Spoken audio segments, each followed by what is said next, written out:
Well, as an introverted person, this is the scariest thing you can do, so I recommend it to any introverted people for next year. Yeah.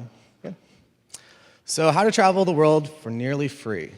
It was a thing that nobody ever really talked to me about. I never knew that this was a possibility. I didn't know that this was a thing. I knew some of my friends are bloggers.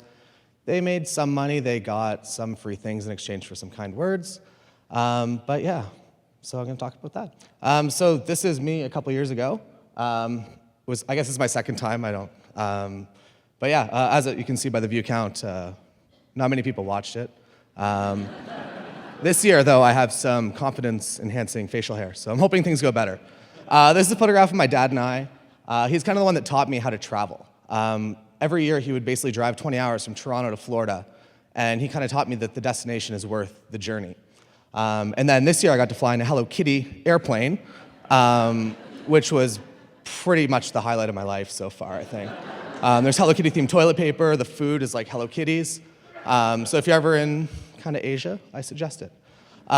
So kind of my traveling began when I actually got hired by the MGM to come down and help out with the City Center project. I thought it was insane that they would give me a free flight and a free place to stay and a couple $100 to come and take some pictures.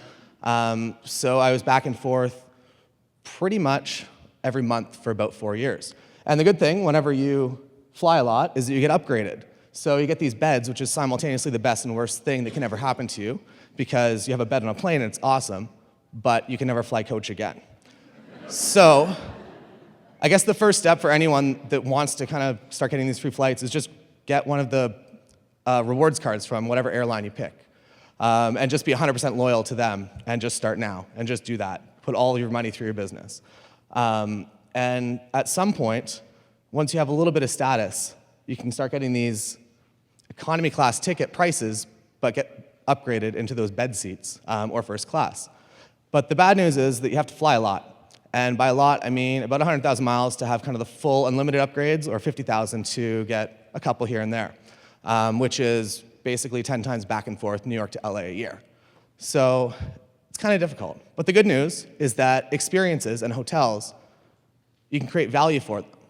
So everyone here is pretty gifted with a camera, and they need Instagram content, they need Instagram videos, they need all kinds of things to blast out through their social media.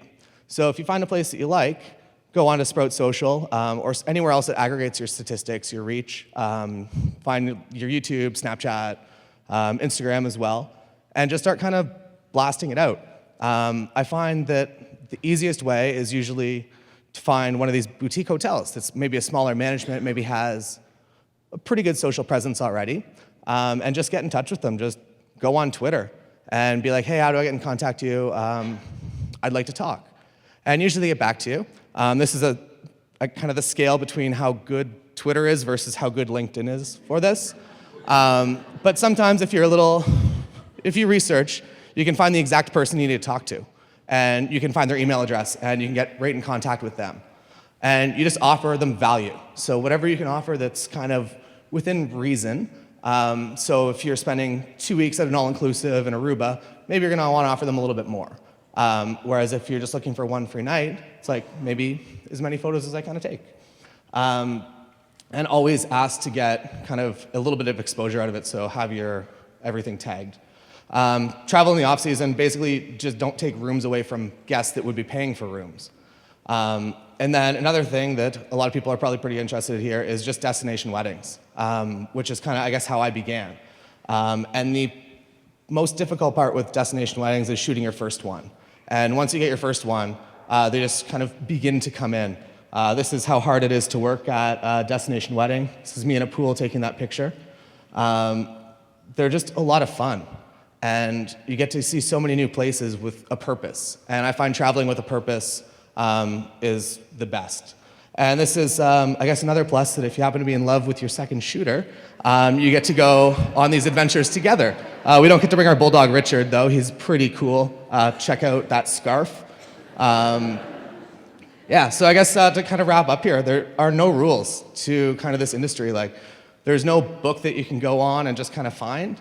You just kind of have to experiment and just keep trying different stuff and see what sticks and kind of re-aim down that.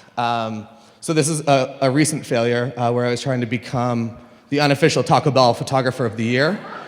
They didn't get back to me. Nobody even commented on it. So yeah, I'll try better next year for Taco Bell. And thank you very much.